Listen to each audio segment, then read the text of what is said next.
Next है check whether the following probabilities जो भी दी हैं उन्होंने, क्या वो कंसिस्टेंटली डिफाइन भी है या नहीं।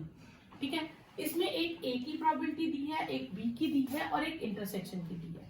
अब हमारे पास क्या होता था, हमें पता है कि जो भी इंटरसेक्शन होता है वो part of A and part of B होता है। ये हमने सबसेट में किया हुआ है। इंटरसेक्शन कभी भी ए या बी से बड़ी नहीं होती। तो probability of A intersection B must be less than और equal to A and must be less than और इक्वल टू बी। ज्यादा से ज्यादा ए या बी में से किसी के इक्वल हो सकती है, पर उनसे ज्यादा नहीं हो सकती। Probability of A and probability of B. अब इसमें इंटरसेक्शन की प्रोबेबिलिटी ए से बड़ी हो गई, विच इज फॉल्स, तो गिवन।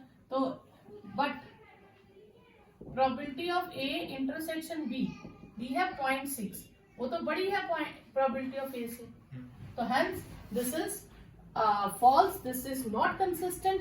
ठीक है, तो this is not possible, not consistently defined, ये सही तरीके से डिफाइंड नहीं।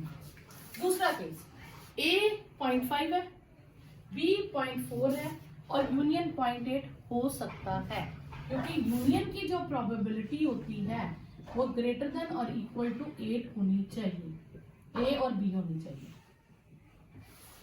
तो ए और बी से बड़ी है।